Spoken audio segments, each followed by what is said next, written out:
Ah, my hands! Are they good hands? I don't really know, but, you know. Oh, hey. What's that doing on there?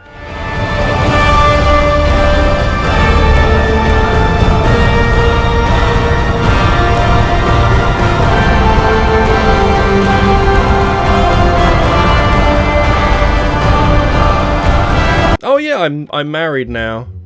I have a wife.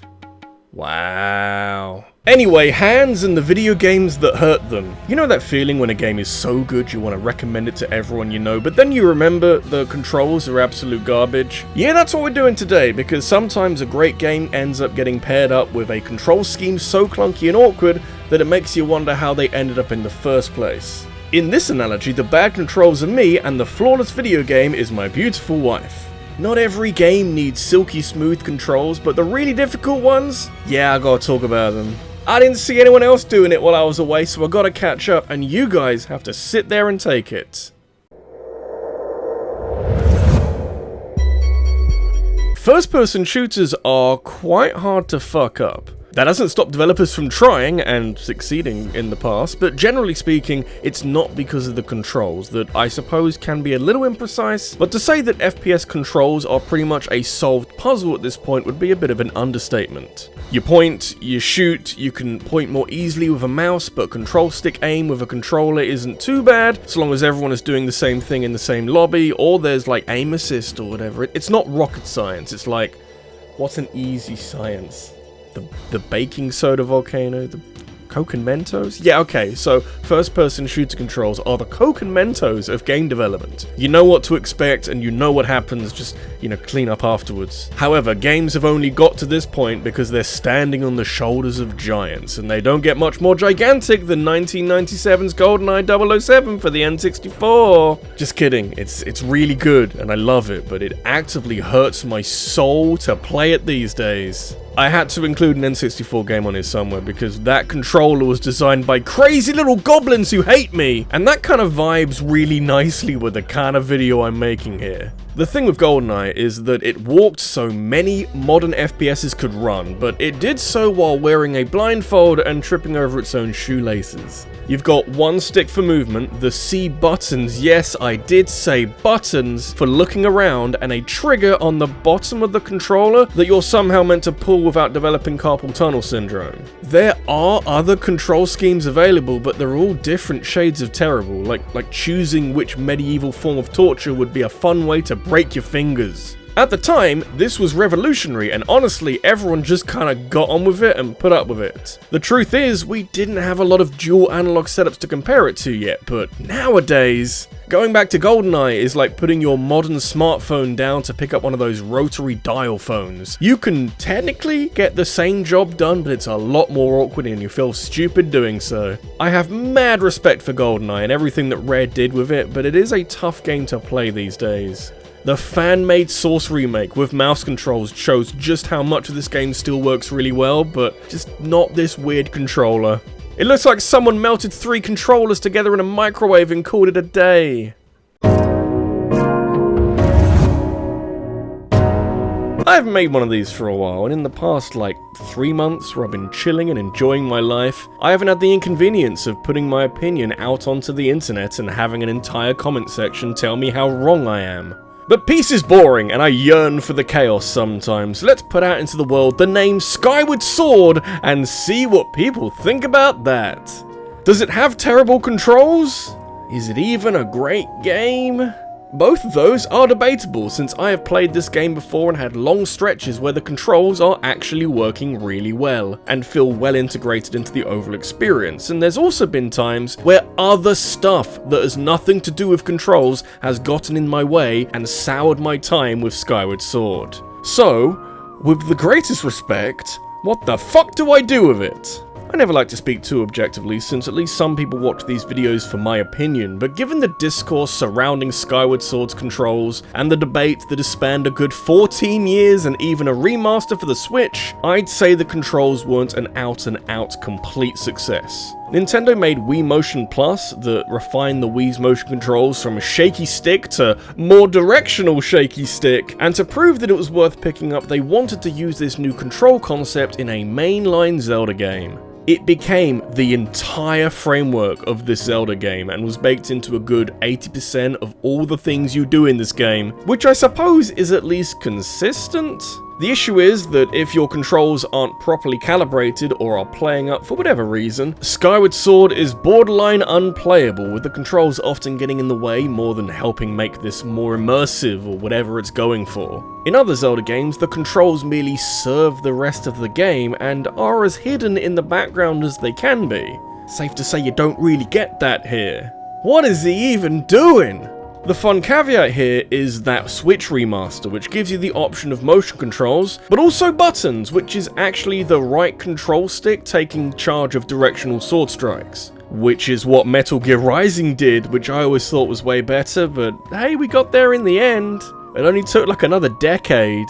I might have to give this version some time so I can instead hate all the backtracking and the harp. Oh yeah, let's do the harp again, fuck yeah!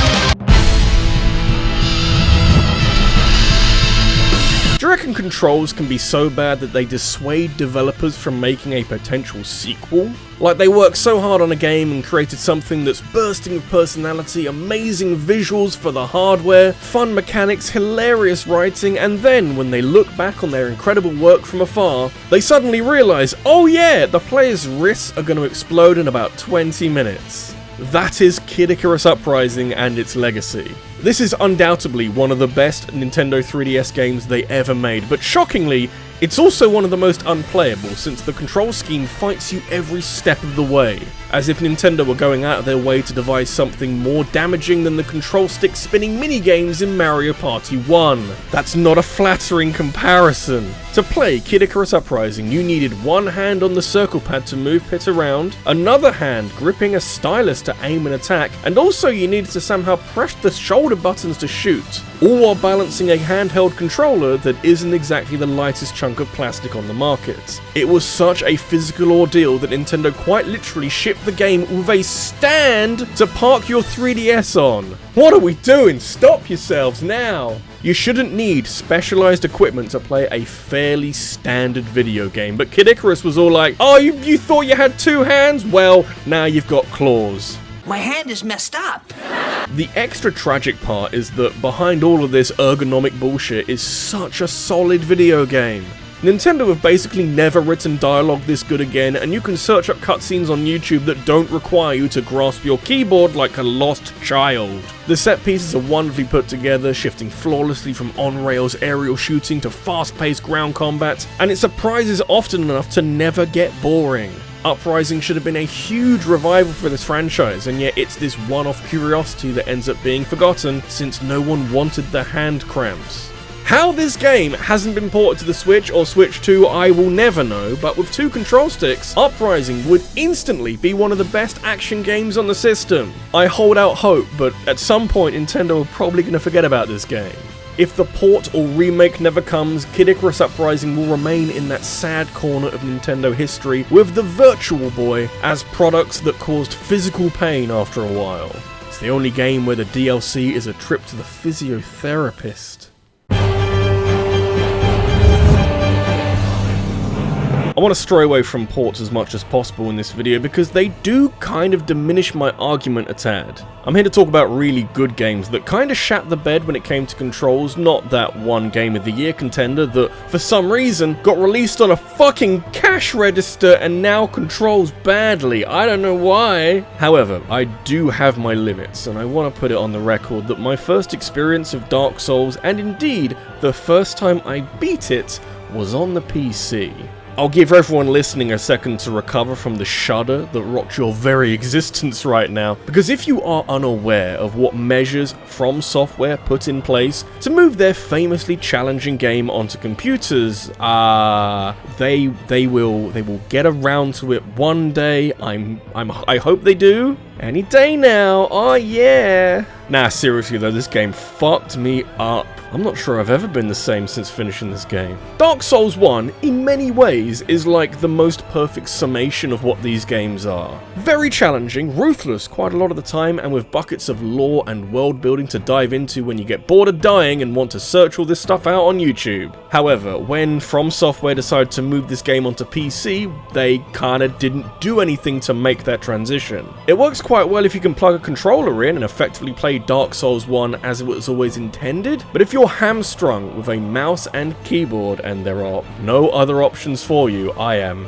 so sorry, I genuinely am. The PC port lacks native mouse support, which is a fancy way of saying that your mouse just doesn't really work at all. You can't look around with it, which is unbelievably counterintuitive.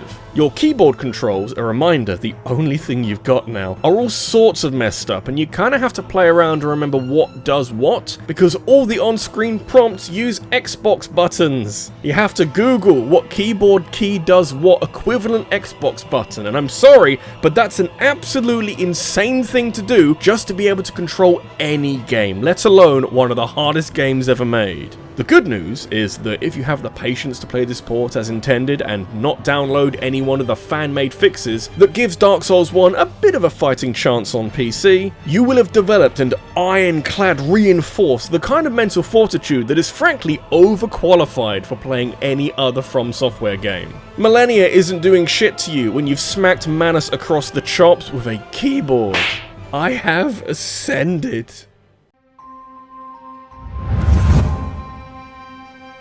You know that thing where people have managed to get Doom working on a bunch of different pieces of technology? This is a cool thing. I appreciate the genius behind it, and more importantly, the accessibility of Doom as a game, because you can play it on a fucking pregnancy test if you really want to. On the complete, almost perfect end of the scale, we have a game that I am perhaps even more reluctant to talk about than I was with Skyward Sword, but remember, the first part of the title absolves me of all responsibility and criticism, and implies that the game in question is still pretty damn good. Steel Battalion is a wonderful concept and the sort of realistic approach to video game design that I secretly love in a way that I would never tell anyone about. In case you're unaware, Steel Battalion made its name by having you pilot a giant mech tank thing and shoot bad guys. But Gundam this is not, because you control said tank mecha by unboxing the 44-piece 200-pound controller that comes with the game, complete with 2 joysticks, 3 foot pedals, and a goddamn eject button for when it all gets just a little bit too much. That may sound like a lot, but From Software made Dark Souls 1 for PC with a random keyboard setup, and there's over 100 buttons to try on that fucker. It is hard to place Steel Battalion alongside other conventional video games since it's angling itself as more of a simulator. So I guess if you compare it to some of those incredibly complicated and realistic flight simulators, then yeah, I suppose Steel Battalion isn't too bad. The problem is that it's angling towards being an Xbox game and is marketed at more of a general audience who now need to A, summon up the cash to afford all of this, and B, have enough patience to memorize a controller the size of a dinner tray. Also, that eject button that I mentioned and I said as kind of a joke for getting you out of there, it doesn't spring you out of your seat, but you do need to press it in order to manually save your game. If you don't, your save file is deleted and you need to spend another 10 minutes to start up your mech. You know how the VR game Keep Talking and Nobody Explodes comes with a big manual explaining how to defuse bombs and is deliberately obtuse enough to encourage proper communication between the one reading the manual and the one defusing the bomb? It's a bit like that in Steel Battalion, except there's only one of you and all you're trying to do is walk forward a little bit. I think it might actually be easier to try to use a flight simulator. At least it has real-world applications. If we ever go to war using big mechs, we know who to call upon.